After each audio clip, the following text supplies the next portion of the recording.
നമസ്കാരം. മിഡിൽ ഈസ്റ്റിൽ നിന്നുള്ള പ്രധാനപ്പെട്ട വാർത്തകൾ എന്തൊക്കെയാണെന്ന് നോക്കാം. ആദ്യമായിട്ട് പോകേണ്ടത് ഇറാനിലേക്കാണ്. ഇറാൻ പുതിയതായി റഷ്യയിൽ നിന്നുള്ള S-400 മിസൈൽ സിസ്റ്റം, അതുപോലെ തന്നെ ചൈനയിൽ നിന്നുള്ള HQ എയർ ഡിഫൻസ് സിസ്റ്റവും വാങ്ങിയതായി റിപ്പോർട്ടുകൾ പുറത്തു വരുന്നുണ്ട്. ഇറാനെ സംബന്ധിച്ച് നോക്കുകയാണ് എന്നുണ്ടെങ്കിൽ ഈ റഷ്യയിൽ നിന്ന് വാങ്ങിച്ചിട്ടുള്ള S-400 അത് തീർച്ചയായിട്ടും ഒരു ഗെയിം ചേഞ്ചറാണ് ഇറാനെ സംബന്ധിച്ച്. ഏകദേശം 600 കിലോമീറ്ററോളം ദൂരപരിധിയിൽ വരുന്ന ലക്ഷ്യങ്ങൾ ഇറാനെ കണ്ടെത്തി നശിപ്പിക്കാൻ ഇതിലൂടെ സാധിക്കും. ഏറ്റവും പ്രധാനപ്പെട്ടത് അമേരിക്കയുടെ F-16 അതുപോലെ തന്നെ F-15 തുടങ്ങിയ വിമാനങ്ങളെ നിഷ്പ്രയാസം തന്നെ ഈ S-400 കണ്ടെത്തി നശിപ്പിക്കാൻ സാധിക്കും. ഈ F-35-നെതിരെയും ഈ ഒരു S-400 അത് ഫലപ്രദമാണ് എന്നാണ് ഈ ഒരു റിപ്പോർട്ട് പറയുന്നത്.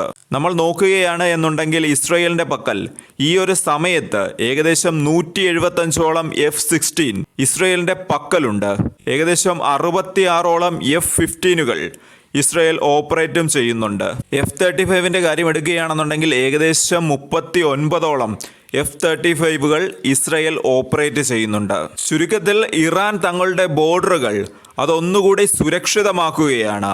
ഇനി ഇസ്രയേലിന്റെ വിമാനങ്ങൾ, ഇസ്രയേലിന്റെ ഈ പറഞ്ഞ രീതിയിലുള്ള വിമാനങ്ങൾ ഒന്നും തന്നെ ഇറാന്റെ ബോർഡറിലേക്ക് ഇനി കടക്കാൻ ധൈര്യപ്പെടില്ല എന്നാണ് ഈ ഒരു റിപ്പോർട്ടിൽ പറയുന്നത്. എന്നാൽ ഈ ഒരു വാർത്ത, അതായത് ഈ S-400 വാങ്ങിച്ചു എന്നൊരു വാർത്ത ഇറാൻ ഔദ്യോഗികമായി സ്ഥിരീകരിച്ചിട്ടില്ല.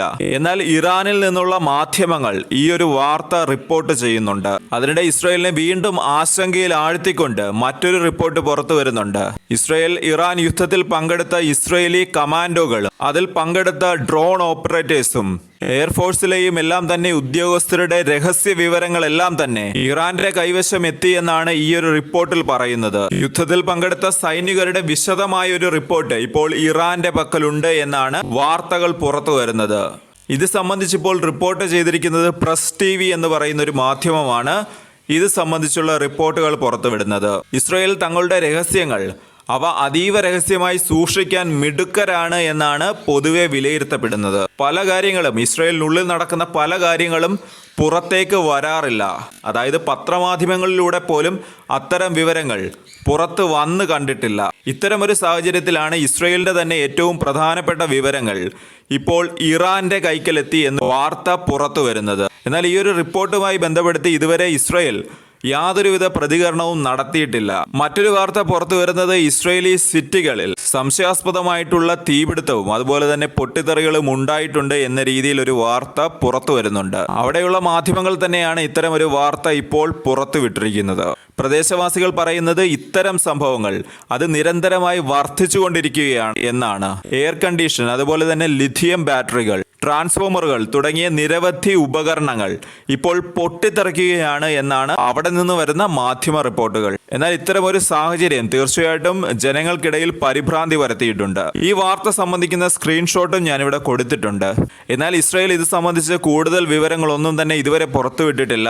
ഇസ്രയേൽ പറയുന്നത് വൈദ്യുത നിലയത്തിൽ ഉണ്ടായിട്ടുള്ള ഒരു തകരാറുകളാണ് ഇത്തരം ഒരു സംഭവത്തിലേക്ക് നയിച്ചതെന്നാണ്. എന്നാൽ ഇത്തരം ഒരു തീപിടുത്തവും അതുപോലെ തന്നെ ഈ വൈദ്യുതി തടസ്സവും ഇസ്രയേലി നഗരങ്ങളെ അക്ഷരാർത്ഥത്തിൽ നിശ്ചലമാക്കിയെന്നാണ് അവിടെ നിന്നുള്ള റിപ്പോർട്ടുകൾ പറയുന്നത്. ഇത് സംബന്ധിച്ച് ഇസ്രയേൽ തന്നെ ഇപ്പോൾ ഇൻവെസ്റ്റിഗേഷൻ ആരംഭിച്ചിട്ടുണ്ട് എന്നാണ് അറിയാൻ സാധിക്കുന്നത്.